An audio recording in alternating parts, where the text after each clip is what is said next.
어떤 사람이 정말 재림 예수라면 그 사람은 하나님이 보내신 사람입니다. 당연히 하나님께서는 그 사람이 재림 예수라는 것을 증명할 만한 충분한 증거를 보여주실 것입니다. 예전에 암행어사가 자신의 신분을 알려주기 위해 마패를 보여주었던 것처럼 하나님께서 재림 예수를 이 땅에 보내셨다면 당연히 그 사람이 재림 예수라는 것을 증명하기 위해 그 재림 예수가 기적을 행할 수 있도록 능력을 주셨을 것입니다. 만일 어떤 사람이 자신이 재림 예수라고 주장하면서 그 어떤 기적도 보여주지 못한다면 그 사람은 재림 예수가 아닌 것입니다. 마패를 보여주지 못한 사람이 암행어사가 아닌 것처럼 부동산 등기부등본의 소유자라고 기록되지 않은 사람이 그 집의 소유자가 아닌 것처럼 기적을 보여주지 못하는 사람은 재림 예수가 아닌 것입니다.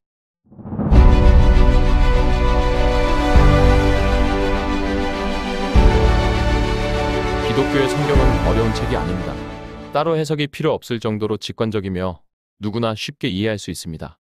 기독교 성경 중 구약은 이스라엘의 역사를 기록한 것입니다. 일반 역사책을 읽듯이 읽으면 대부분 이해가 됩니다. 신약은 예수님의 말씀과 행동을 기록해 놓은 것입니다. 마찬가지로 읽을 때 크게 어려운 부분은 없습니다.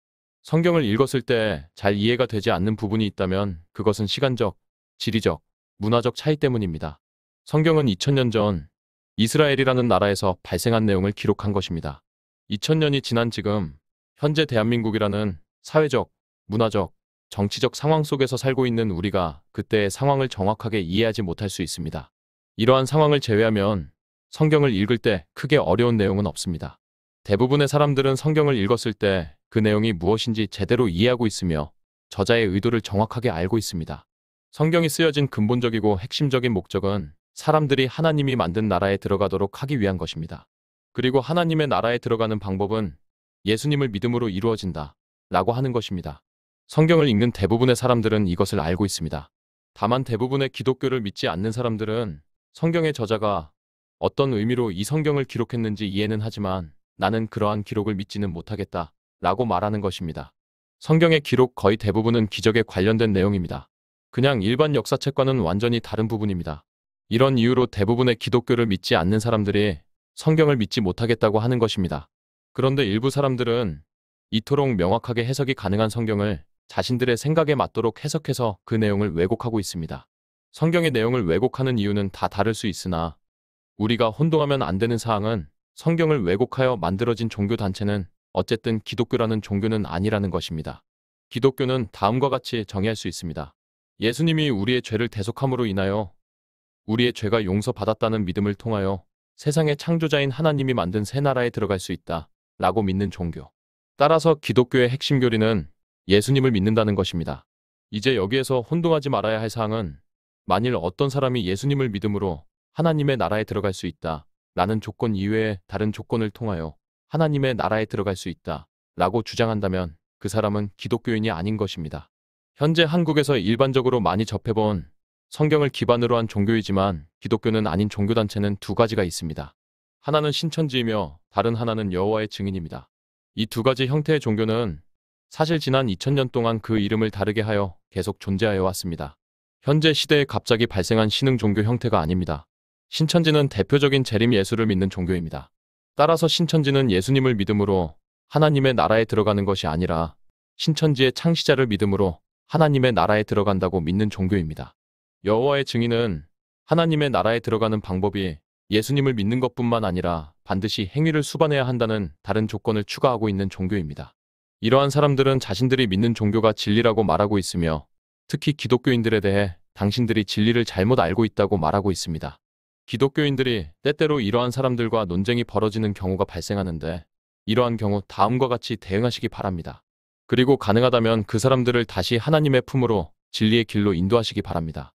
먼저 신천지를 비롯한 재림 예수를 믿는 사람들에 대한 대응 방법입니다. 그 사람들에게 이렇게 말하시기 바랍니다. 어떤 사람이 집을 사기 위해 부동산 중개소에 들어갔다. 어떤 집이 마음에 들었는데 자신이 그 집의 주인이라고 주장하는 사람이 4명이 있었다. 그 사람들은 각자 왜 자신이 그 집의 주인인지 설명하였다.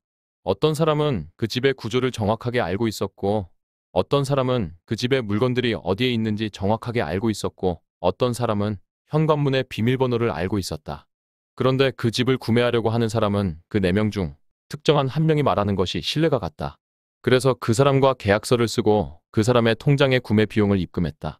지금 이 집의 구매자가 제대로 된 행동을 한 것입니까? 신천지의 창시자는 성경의 여러 기록을 설명하면서 자신이 재림 예수가 맞다고 주장하고 있습니다. 어떤 사람이 그 설명이 너무나 마음에 들었습니다. 그것이 진리인 것처럼 보였습니다. 그래서 그 신천지의 창시자가 재림 예수라고 믿고 자신이 하나님의 나라에 들어갈 것이라고 생각했습니다. 신천지의 창시자를 믿음으로 자신이 하나님의 나라에 들어갈 것이라고 생각한 이 사람이 지금 제대로 된 행동을 한 것입니까? 우리가 집을 구매하려면 그 집의 주인이라고 주장하는 사람이 얼마나 그 집에 대해서 상세하게 설명하고 믿음이 가도록 설명하고 신뢰할 만한 사람이라고 느껴지는가 하는 것이 아니고 당연히 그 집의 부동산 등기부 등본을 살펴보아야 합니다. 그 집의 소유자가 누구인지 확인하고 소유자라고 주장하는 사람의 신분증, 인감증명서, 그 외에 필요한 증거 서류를 확인해야 합니다. 그 사람이 그 집의 실제 소유자라는 증거를 다 확인하고 비로소 그때 계약서를 쓰고 구매 비용을 입금해야 하는 것입니다. 만일 그 사람이 이러한 모든 증거를 확인하지 않고 구매 비용을 입금했다면 그것은 그 사람의 책임이며 그 손해를 자신이 감당해야 하는 것입니다. 우리가 어떤 사람이 자신이 재림예수라고 주장한다면 당연히 그 사람이 재림예수인지를 확인해야 합니다. 그 사람이 얼마나 성경에 대한 지식이 뛰어나고 성경을 잘 해석하고 그러한 해석을 바탕으로 자신이 재림예수라고 주장하고 그러한 모든 주장들이 마음에 들고 신뢰가 가고 그 사람이 재림예수가 맞는 것처럼 생각이 들어도 증거를 확인하기 전까지는 그 사람이 재림예수라고 믿으면 안 되는 것입니다. 성경에 등장하는 대부분의 선지자들은 자신이 하나님이 보낸 선지자라는 것을 증명하는데 기적을 사용했습니다. 선지자들은 때때로 그 당시의 왕에게도 찾아가 지금 당신이 잘못하고 있다고 비판을 했는데 그때 그 왕은 그 선지자를 함부로 하지 못하고 오히려 자신의 죄를 반성했습니다. 그 왕들조차 그 선지자들을 함부로 하지 못하고 그들의 말을 경청했던 이유는 그 선지자들이 기적을 보여주었기 때문입니다. 그러한 기적을 보고 이 사람이 정말 하나님이 보낸 사람이구나 라고 생각해서 그 선지자의 주장을 받아들였던 것입니다. 예수님이 활동할 때 많은 유대인들이 예수님에 대해 반감을 가지고 심지어 죽이려고까지 했습니다. 그럼에도 그들이 한동안 예수님을 어떻게 할 수 없었던 이유는 예수님이 여러 가지 기적을 보여주어서 차마 함부로 할 수 없었기 때문입니다. 어떤 사람이 정말 재림 예수라면 그 사람은 하나님이 보내신 사람입니다. 당연히 하나님께서는 그 사람이 재림 예수라는 것을 증명할 만한 충분한 증거를 보여주실 것입니다. 예전에 암행어사가 자신의 신분을 알려주기 위해 마패를 보여주었던 것처럼 하나님께서 재림 예수를 이 땅에 보내셨다면 당연히 그 사람이 재림 예수라는 것을 증명하기 위해 그 재림 예수가 기적을 행할 수 있도록 능력을 주셨을 것입니다.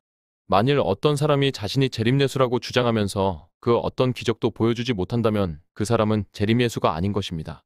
마패를 보여주지 못한 사람이 암행어사가 아닌 것처럼 부동산 등기부 등본의 소유자라고 기록되지 않은 사람이 그 집의 소유자가 아닌 것처럼 기적을 보여주지 못하는 사람은 재림 예수가 아닌 것입니다. 어떤 사람이 재림 예수라고 주장하는 사람이 어떤 기적도 보여주지 않았는데 그 사람을 재림 예수라고 믿었다면 그러한 사람들은 하나님의 심판대 앞에서 할 말이 없는 것입니다. 만일 여러분이 신천지를 믿는 분이라면 훗날 하나님의 심판대 앞에서 하나님께서 너는 왜 예수를 너의 구세주로 받아들이지 않았느냐? 너는 나의 나라에 들어올 수 없다. 라고 말한다면 당신은 하나님에게 어떻게 답변하겠습니까? 아닙니다, 하나님. 저는 그 사람이 여러 성경 구절을 해석하는 것을 보고 그 사람이 재림 예수가 맞다고 생각해서 그 사람을 믿었습니다. 라고 답변했을 때 하나님께서 나는 그 사람을 보낸 적이 없다. 너는 왜 내 맘대로 그 사람을 재림 예수라고 생각했느냐? 나는 그 사람에게 그 어떤 증거도 주지 않았다. 내가 그 사람을 보냈다는 증거를 전혀 확인하지 않고 내 마음대로 그 사람을 믿은 것은 너의 잘못이며 너의 잘못된 선택에 대해서 너는 책임을 져야 한다 라고 말한다면 여러분은 어떻게 대답하시겠습니까? 신천지를 믿는 사람뿐만 아니라 현재 전 세계에는 수많은 재림예수를 믿는 사람들이 있습니다. 만일 어떤 사람이 여러분 앞에서 자신이 재림예수라고 주장한다면 이렇게 답변하시기 바랍니다. 알겠습니다. 당신이 재림예수라고 하니 제가 당신이 하나님께서 보내신 재림예수인지 확인을 해야 하겠습니다. 제 앞에서 기적을 보여주시기 바랍니다. 그러면 내가 믿겠습니다. 이렇게 대답하시기 바랍니다. 만일 그 사람이 당신 앞에서 그 어떤 기적도 보여주지 못한다면 그 사람은 재림예수가 아닌 것입니다. 그 사람들은 아마 이렇게 이야기할 것입니다. 예수님도 당시 사람들이 계속 기적을 보여달라고 요구했을 때 기적을 보여주는 것이 전부가 아니다라고 말씀하셨다. 기적을 보여주는 것이 중요한 것이 아니다 라고 말할 것입니다. 그런데 이것은 상황이 완전히 다른 것입니다. 예수님은 이미 수많은 기적을 보여주셨습니다.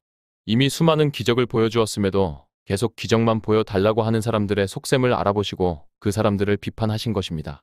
예수님의 당시 상황과 단 하나의 기적도 보여주지 못하는 상황은 완전히 다른 것입니다.